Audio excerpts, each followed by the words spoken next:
सोचिए, एक घर की सुरक्षा के लिए एक गार्ड रखा गया हो। एक ऐसा इंसान मतलब जिस पर लोग पूरा भरोसा करते हैं। हाँ, जिसके भरोसे लोग रात को चैन की नींद सोते हैं। बिल्कुल। उम्मीद यही होती है कि वो गार्ड बाहर के हर खतरे से बचाएगा। लेकिन सोचिए, अगर एक रात वही गार्ड उस घर के लिए सबसे बड़ा खतरा बन जाए तो। तो फिर न्याय की गुहार किससे लगाई जाए? ये एक बहुत ही डरावनी स्थिति है। वही तो। आज की इस गहरी चर्चा में हम इसी अंधेरे कोने पर रोशनी डालने वाले हैं। हम सीनियर पत्रकार लेखा रत्नानी द्वारा लिखे गए एक बहुत ही जरूरी लेख का विश्लेषण कर रहे हैं। सही कहा। और ये लेख मुख्य रूप से भारत में पुलिस हिरासत मतलब कस्टडी में होने वाली यातनाओं और पुलिस की जवाबदेही के संकट पर आधारित है। हाँ, और इस चर्चा का हमारा जो मेन मकसद है वो ये समझना है कि कैसे एक बेहद दर्दनाक घटना ने एक ऐतिहासिक फैसले को जन्म दिया। हमारी कानून व्यवस्था की किन बड़ी खामियों को उजागर किया है। ये लेख और इसके स्रोत एक आईना दिखाते हैं। एक ऐसा आईना जो दिखाता है कि जब कानून के रखवाले ही कानून तोड़ने लगते हैं, कानून को अपनी जागीर समझने लगते हैं, तो सिस्टम पर क्या असर पड़ता है। और हम बिना किसी पक्ष को सुने या किसी का बचाव किए बिल्कुल निष्पक्ष होकर इस लेख की बातों को समझेंगे। ये सिर्फ एक आम घटना नहीं है। तो उसको थोड़ा शुरू से समझते हैं। थूथुकुड़ी की घटना बिना इसको समझे मतलब हम इस पूरी समस्या की जड़ तक नहीं पहुंच सकते। बात है 19 जून 2020 की। वो कोविड-19 वाला दौर। हाँ, जब हर तरफ कर्फ्यू लगा था, पाबंदियां थी, तो तमिलनाडु के सातंकुलम पुलिस स्टेशन के इलाके में एक पिता पुत्र थे, पी जयराज और उनके बेटे जे बेनिक्स। वो अपनी एक छोटी सी मोबाइल एसेसरीज की दुकान चलाते थे। अच्छा। उन्हें पुलिस ने हिरासत में ले लिया। और आपको पता है आरोप क्या था? सिर्फ इतना कि उन्होंने अपनी दुकान कर्फ्यू के दौरान तय समय से कुछ मिनट ज्यादा खुली रखी थी। ओ बाप रे, सिर्फ कुछ मिनट दुकान खुली रखने पर हिरासत में। हाँ, तो यहाँ एक सवाल उठता है कि एक छोटी सी नियम तोड़ने की घटना कोई मामूली चालान या चेतावनी पर खत्म क्यों नहीं हुई? बात इतनी कैसे बिगड़ गई कि उन दोनों को अपनी जान गंवानी पड़ी? वही तो समझने वाली बात है। एक सामान्य कानूनी नियम का उल्लंघन मौत की सजा तक कैसे पहुंच गया?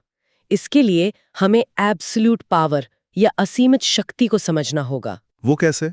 देखिए, कानून का डंडा जब चलता है तो अक्सर अगर कोई आम नागरिक सवाल पूछता है तो उसे नियम का उल्लंघन नहीं बल्कि सत्ता को दी गई चुनौती मान लिया जाता है। एक ईगो वाली बात आ जाती है। बिल्कुल। और थूथुकुड़ी के इस मामले में जो फोरेंसिक सबूत और चश्मदीद गवाहों के बयान सामने आए हैं वो सच में रोंगटे खड़े कर देने वाले हैं। मैंने लेख में पढ़ा।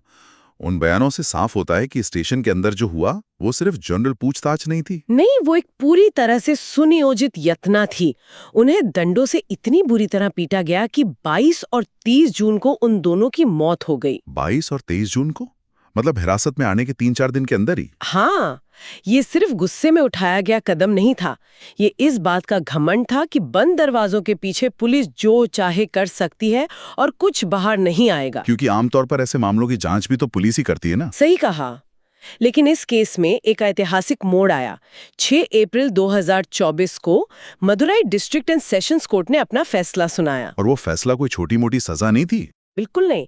कोर्ट ने 9 पुलिस कर्मियों को मौत की सजा सुनाई। 9 पुलिसकर्मियों को एक साथ मौत की सजा, ये तो अपने आप में बहुत दुर्लभ है। बहुत ही दुर्लभ। और इस फैसले की गहराई को समझने के लिए जज जी मुथुकुमारन की एक टिप्पणी का जिक्र करना जरूरी है। उन्होंने इसे कानून के रखवालों द्वारा किया गया विश्वासघात कहा है, बिट्रेयल ऑफ ट्रस्ट। विश्वासघात मतलब कानूनी भाषा में इसका क्या मायने हुआ? हत्या तो हत्या होती है ना। देखिए, जब एक कानून तोड़ने वाला किसी को मारता है तो वो एक अपराध है। लेकिन जब एक वर्दी पहना हुआ शख्स किसी निहत्थे और मजबूर नागरिक को मारता है तो वो उस सिस्टम पर एक चोट है जो गरीब और कमजोर वर्ग के लोगों की जिंदगी की हिफाजत के लिए बनाया गया है। हाँ, मतलब जिस राज्य ने आपको शक्ति दी, आपने उसी का गलत इस्तेमाल किया। चलिए, इसको थोड़ा और गहराई से समझते हैं। ये एक मामला सुनकर तो किसी को भी लगेगा कि चलो ये एक एक्सट्रीम अपवाद था, एक एक्सेप्शन था। अक्सर लोग यही सोचना चाहते हैं कि ये एक आइसोलेटेड इंसिडेंट है। वही ना। लेकिन जब हम आंकड़ों पर ध्यान देते हैं जो इस लेख में बताए गए हैं तो पता चलता है कि ये कहीं से भी अपवाद नहीं है। ये एक आम समस्या का हिस्सा है। और आंकड़े वाकई में डरावने हैं। अगर हम नेशनल ह्यूमन राइट्स कमीशन यानी NHRC के आंकड़े देखें तो 2021-22 में हिरासत में मौत के 2307 मामले दर्ज किए गए। वेट, क्या 2307? वो भी सिर्फ एक साल में? हाँ, सिर्फ एक साल में।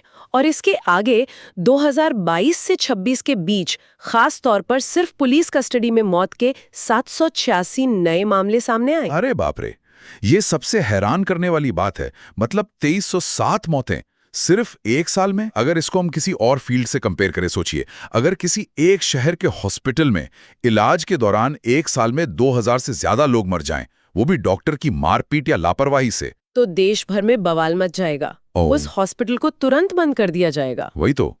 फिर पुलिस स्टेशंस में ऐसी स्थिति को इतना नॉर्मल क्यों मान लिया जाता है? इसका सबसे बड़ा कारण है वो संस्कृति, वो कल्चर जिसे समाज ने जाने अनजाने में बढ़ावा दिया है। लेखक ने इस एनकाउंटर स्पेशलिस्ट अफसरों वाली संस्कृति की कड़ी आलोचना की है। अच्छा, वो हीरो पुलिस वाला इमेज जहां तुरंत इंसाफ मिल जाता है। बिल्कुल। अगर हम इसको बड़े पैमाने पर देखें तो जब समाज कानून तोड़कर तुरंत न्याय देने वालों को हीरो मानने लगता है, तो इससे पुलिस के भीतर एक ऐसी मानसिकता बन जाती है। वो खुद को कानून और नियम दोनों से ऊपर समझने लगते हैं।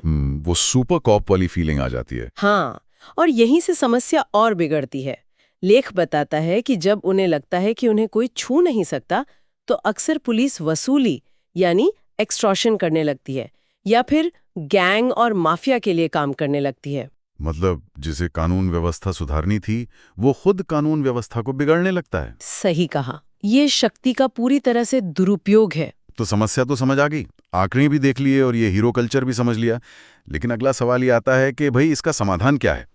लेख में इन सुधारों के बारे में क्या बताया गया है? लेख में कुछ बहुत ही ठोस और जरूरी सुधारों का प्रस्ताव दिया गया है। सबसे पहला और सबसे बड़ा मुद्दा है व्यक्तिगत जवाबदेही, इंडिविजुअल रिस्पॉन्सिबिलिटी। मतलब जिसने गलती की उसको सजा मिले। हाँ, लेकिन सिर्फ वहां तक नहीं।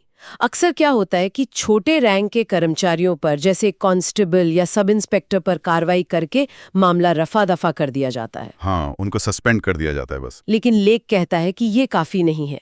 डिस्ट्रिक्ट पुलिस चीफ्स को उनके क्षेत्र में होने वाली कस्टोडियल डेथ्स के लिए व्यक्तिगत रूप से जवाबदेही ठहराया जाना चाहिए। एक मिनट, तो इसका मतलब टॉप डाउन अप्रोच लानी पड़ेगी। जैसे अगर एक कंपनी में कोई बहुत बड़ा फ्रॉड होता है तो सीईओ से पूछा जाता है कि भाई ये क्या हो रहा है। एकदम वैसा ही। लेकिन क्या सच में किसी डिस्ट्रिक्ट पुलिस चीफ को सजा देने से या उस पर कार्यवाही करने से ग्राउंड लेवल के कांस्टेबल्स के बर्ताव में बदलाव आएगा? वो तो हेडक्वार्टर में बैठा है ना। यहाँ दिलचस्प बात यह है कि सिस्टम ऐसे ही काम करता है।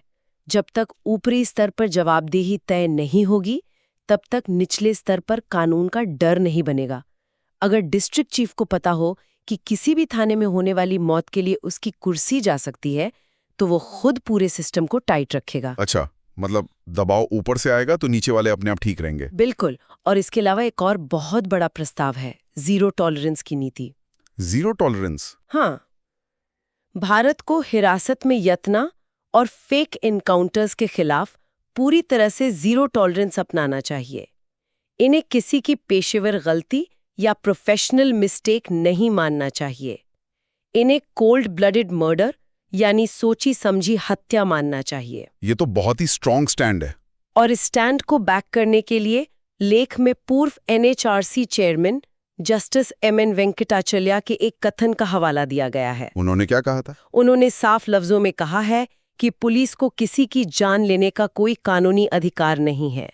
अगर वो ऐसा करते हैं तो ये उन्हें आपराशिक मानववध यानी कल्पेबल होमिसाइड का दोषी बनाता है। आपराशिक मानववध मतलब कानून की नजर में चाहे हत्या किसी वर्दी पहने व्यक्ति ने की हो या किसी आम नागरिक ने, दोनों बराबर हैं? एकदम सही समझे आप। वर्दी कोई लाइसेंस नहीं है किसी को मारने का।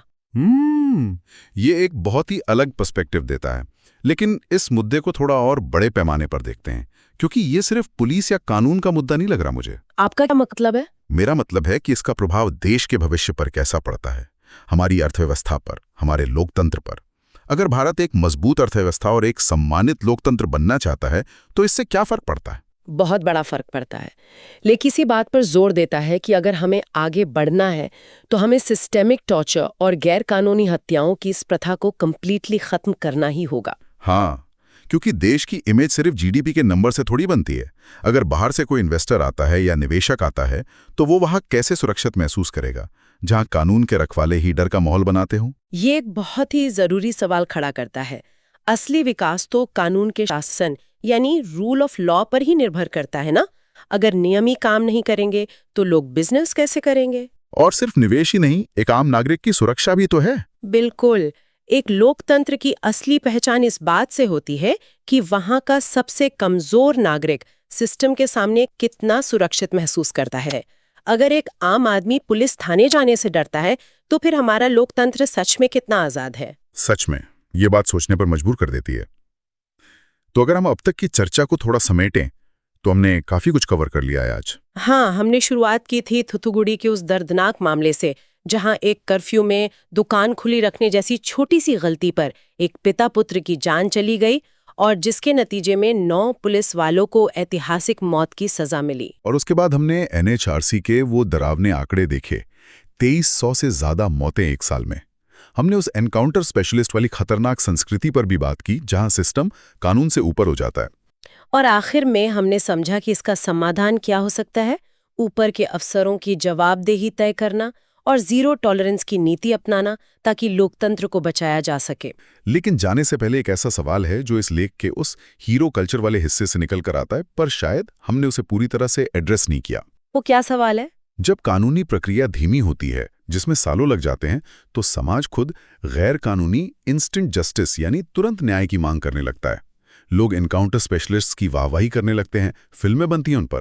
हाँ, तालियां बजती हैं उनके लिए। तो ऐसे में किसी को भी लग सकता है, और हमारे सुनने वालों को भी सोचना चाहिए कि क्या इस हीरो कल्चर और इन आंकड़ों के लिए सिर्फ पुलिस और सिस्टम जिम्मेदार है, या फिर वो समाज भी उतना ही दोषी है जो कानून तोड़कर इंसाफ देने वालों के लिए गलियों में तालियां बजाता है? एक बहुत ही गहरा सवाल है ये, है ना?